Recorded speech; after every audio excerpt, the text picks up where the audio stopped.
তুই আমারে চিনস বলে যখন নিজের পরিচয় দিতে হয়, জোরে কথা বলে নাক কান মুখ খিচে কটু কথা বলে যখন নিজের স্বরূপ প্রকাশ করতে হয়, সেই সমাজে সভ্যতা ভব্যতা আর নেই তা বলা যায়। শ্রমিক মজুর শ্রেণীতে এসব হয় অহরহ, কিন্তু যখন শিক্ষিত সমাজে এসব হয় তখন বুঝতে হবে তারা নিচে নেমে গেছে অনেক। মানে তারা নিজেরাও বিশ্বাস করে যে তার শিক্ষা পদ পদবীর কোনো মূল্য নাই, মূল্য কেবল চিৎকারে, চেঁচামেচিতে, ধমকে, হুমকি ধামকিতে।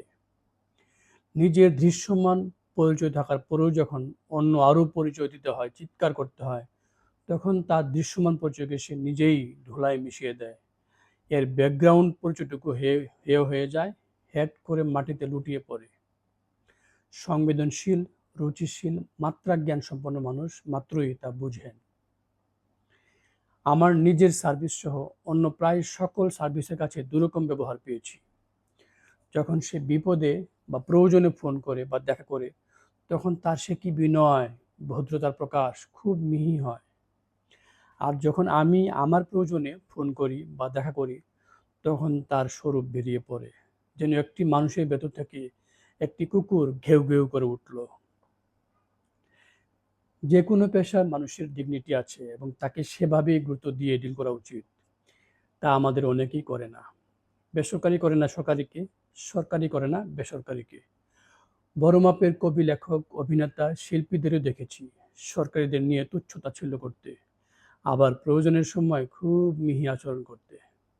এরকম ডাবল স্ট্যান্ডার্ড আচরণ পেতে আমরা কেউই চাই না। রিকশাওয়ালা থেকে মন্ত্রী সবারই যথাযথ আচরণ পাওয়া উচিত, কিন্তু বাস্তবে কেউ তেলে ভেসে যায় আর কেউ অবজ্ঞায় তলিয়ে যায়।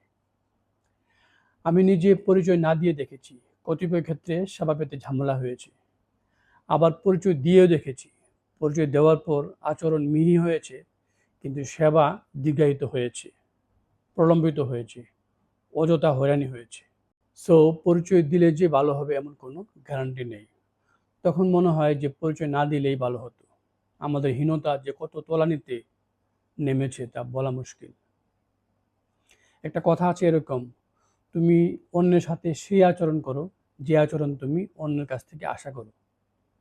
এই ভাবনা থেকে আমরা শত যোজন দূরে।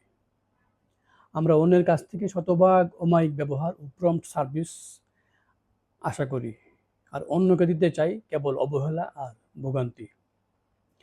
আপনাদের মনে আছে নিশ্চয়ই গত কয়েক বছর আগে কয়েকজন পাত্রপাত্রী, মানে প্রশাসন ক্যাডার, পুলিশ, ডাক্তার মিলে একটু হাউকাউ হয়েছিল রাস্তার মধ্যে।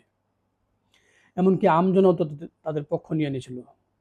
ক বা কয়ের আত্মীয়রা নিছে কর পক্ষ, খ বা ক্ষয়ের আত্মীয়রা নিছে ক্ষয়ের পক্ষ।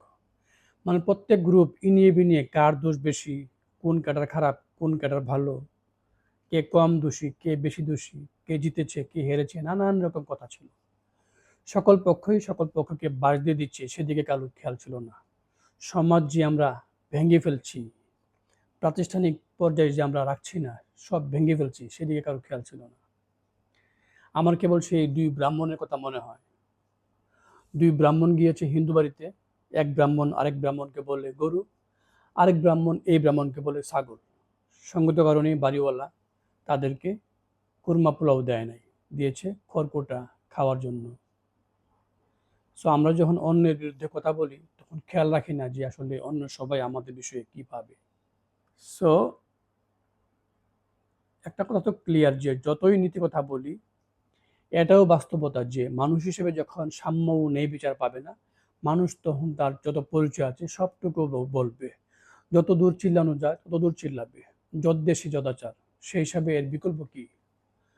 যতদিন স্কুল কলেজ মক্তব মাদ্রাসা মন্দিরে সুশিক্ষার প্রাতিষ্ঠানিক কাঠামো না গড়ে উঠবে, যতদিন সরকারি বেসরকারি অফিসগুলিতে আমাদের সাম্যের মতো সেবা না দেওয়া হবে, বিচার প্রদানের প্রাতিষ্ঠানিক সহজ প্রক্রিয়া তৈরি না হবে, ততদিন পর্যন্ত মানুষ গলা উঁচিয়ে গায়ের জুড়ে সেবা নিতে চাইবে।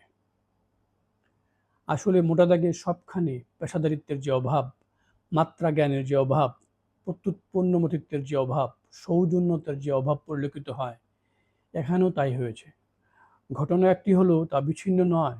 অহমিকা, ক্ষমতার আস্ফালন, পেশাগত ঈর্ষা, কুৎসিত পেশি প্রদর্শন অত্যন্ত কদর্যভাবে প্রকাশিত হয়েছে। রূঢ় বাস্তবতা হলো দেশে আইন নিয়মকানুন থাকলেও তা বেছে বেছে ব্যবহার করা হয় কারোর জন্য, সব ফাঁক খুঁজে ছাড় দেওয়া হয়, আবার কারোর জন্য লিটারাল নিয়ম উদ্ধৃত করে কোনো ছাড় দেওয়া হয় না। ইচ্ছাকৃতভাবে এর দুই রকম ব্যবহার প্রত্যেকের ক্ষেত্রে করে, প্রত্যেকটা কর্মক্ষেত্রে প্রত্যেকে ক্ষমতার বলে এরকম আচরণ, ডাবল স্ট্যান্ডার্ড ব্যবহার, এবিউজ করা হয়। কেউ অফিসে করে, কেউ ট্রাফিকে করে, কেউ হাসপাতালে করে, সেখানেই সমস্যা। ব্যক্তিগতভাবে আমার সাথে সখ্যতা রয়েছে সব পেশার লোকের, অনেক ভালো মানুষ আছেন। ওই ভিডিওটি দেখে আমার মনে প্রশ্ন এসেছিল, তিনজনে কি কেন রেখে গেলেন? তিনজনে কি খারাপ? তা মনে হয় না। হতে পারে কড়া রোদ, অফিসে যাওয়ার তাড়া, করোনার ঝুঁকি, রোজায় ধরেছিল, সব মিলিয়ে মেজাজ সবার তিরিক্ষি। তাই যেন হয়, আর যেন এরকম না ঘটে। শান্তি, সম্মান, পারস্পরিক শ্রদ্ধাবোধ ফিরে আসুক। আচ্ছা, আমরা গাড়িতে স্টিকার লাগাই কেন? ফোটানি করতে, সুবিধা নিতে, হয়রানির থেকে বাঁচতে, ঝামেলা এড়াতে, মুই কি হনুরে প্রকাশ করতে, নিজেকে অন্যদের থেকে আলাদা করতে? হতে পারে সবগুলি কারণ। নিজের ঢোল নিজে না পিটাইলে কে পিটাইব? তাহলে মূল প্রশ্ন হলো, স্টিকার লাগানোর তাগিদ অনুভব করেছি কোনো সামাজিক, প্রাতিষ্ঠানিক, শিক্ষা বা বাস্তব অভিজ্ঞতার কারণে। সেসব না পাল্টে কেবল স্টিকার পাল্টাইলে হবে না, স্টিকার নিয়ে সমালোচনা করলে হবে না। শ্রেণী বিভাজন, নেপোটিজম ছিল, আছে, থাকবে। তবু আমাদের আসলে এগিয়ে যেতে হবে।